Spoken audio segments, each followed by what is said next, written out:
It's my cat, Pie. Yeah, this is going to be a YouTube video of someone's pet. No, it's worse. It's going to be a YouTube video of my 4-day kayaking trip. Vacation photos. Not really. I live on Salt Spring Island. I've lived here almost all my life, and this is the first time I've kayaked all the way around it. And it was quite a treat, and you're going to get to come along. It started out in Burgoyne Bay, on the west side of the island, and timed perfectly for the ebb tide that flushed through the Narrows, which would give me a bit of a push. I figured I'd have it made, but of course, Mother Nature being the way she is, other plans. It turned out to be quite a long afternoon. Anyway, the whole thing was shot on a Pentax handheld point-and-shoot digital camera, so I apologize in advance for shaky camera and some pretty crappy audio here and there, and also my babbling. I babbled. I was alone in my kayak for hours and hours, so you can see the madness setting in. Anyway, sit back and so here we are, my first day on my 43rd year. It was my birthday yesterday, and it's my first day of the round Salt Spring Island circumnavigation paddle. I'm starting in Burgoyne Bay, and it's a beautiful day. We're going to go down Sands and Narrows, which is pretty much the crux, unless you catch the right tide, which I'm going to do, and I'll get pushed right through. But the first stage, big challenge, all that stuff has to get into those two little hatches. The miracle is about to begin.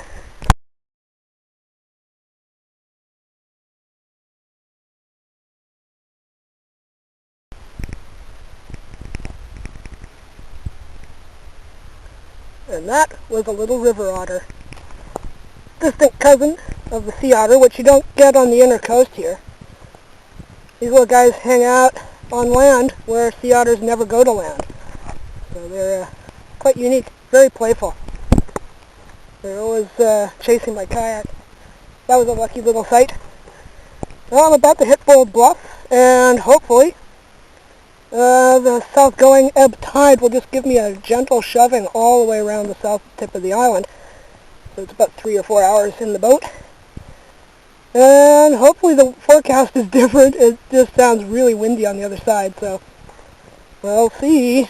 Could be bumpy before I get to bed. Well, I'm pointing my dragon heads, my little buddy at the bow there, into the opening of the Narrows. I just went through some little mini rapids, which were fun, and scared a big sea lion. Couldn't take a picture of it because I was kind of paddling hard.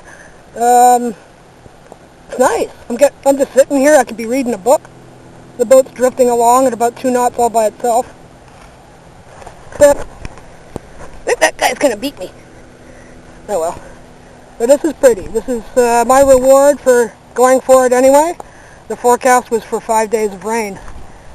So I'm getting a couple of days of sunshine with a little wind. But that's okay. Drifting along in Sands and Narrows. That's Vancouver Island there. It's like not even a kilometer across at the narrowest point. Around that corner it starts getting open again, and you get to see the footprint of humanity stretching down the peninsula. Lots of high-density developments, so I'll try and keep those out of the frame. Oh, just about out of the Narrows. It's been kind of a pretty easy going. There's another river otter over there. Probably can't see it. He's watching me. It's a bit breezy. Hopefully this is the worst it's going to get before I get to camp. I got to do a big crossing and outrun the BC Ferry Corporation boats. So that's always fun. Anyway, onwards. Yeah, I couldn't figure out why I was so congested when I got up this morning. And there's the answer. The bloomin' bloom. The broom is bloomin'. Bloody hell. I'm going to be wheezing all week. I'm having a great day. This is awesome. I love it. I love being in my boat. I can't wait to be camping for a few nights. It doesn't get better than this. But as promised over in the distance, humanity. And here is pretty much the only development on the south side of Salt Spring. It's pretty underdeveloped. This is Musgrave Landing. And the Kellogg family that makes the cereal have property around here too, and you never see them. And just up there in the hills, if tide and time won't wait for me today, so we can't go hiking. But if you pull in Musgrave and hike up the hill and up the road a little bit, you come to one of the best and most amazing sets of waterfalls I've ever seen. About 250 feet straight up, banging away, zigzagging, and after all the rain we've had, it's probably pretty much going crazy. Maybe next time. Anyway, I should have a snack and keep on paddling. I'm not even halfway. Goodie.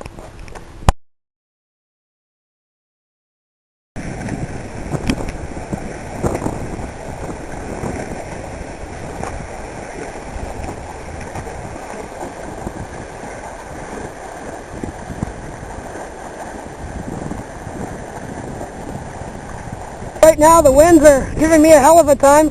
Good for sailing. I'm being pushed into the rocks just by the wind. But over here there's a carcass, and I just scared off about a dozen eagles. They're flying everywhere. Anyway, I'm going backwards. I gotta stop. I love all these little treehouse hideaways along the shore. I can handle that. The tree is actually growing through the house. That's cool. Well, I was about to do my little one last crossing over to Portland Island, but I think I'll let this big guy go by first. You know, this seems wise. But anyway, that little stretch of beach is my target. And I'm camping up by that little island. So about an hour, a little bit more maybe, and I'll be sitting in camp. It'll be lovely. It's been a long day in the boat.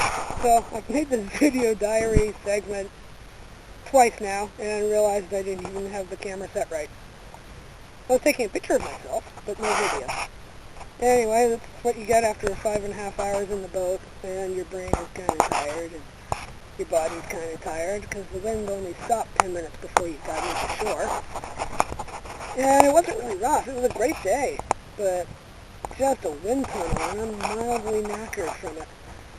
Mainly because I haven't paddled much since December, and I got lots of excuses why I can be whiny tonight, but it's just too pretty. How can you be whiny on a night like this? It's not raining. The wind is gone. I'm on this nifty little beach on Arbutus Point. Crushed shell. Chasing a PC ferry. And, I have a neighbor who seems to be sleeping. So maybe I'll talk to them later, and I'm going to make myself some ginger beef. That's my reward. And I'm going to try and keep a video diary, in-camp stuff, as well as the on-the-water cockpit cam that I started this morning, and we'll see what comes of it. Maybe I have a mini-series.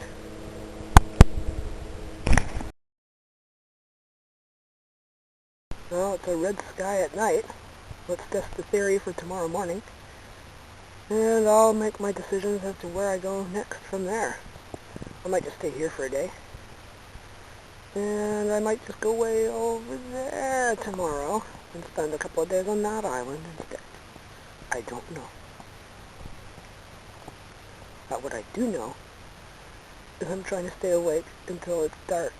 It's too embarrassing to go to bed at sunset. But I'm pooped.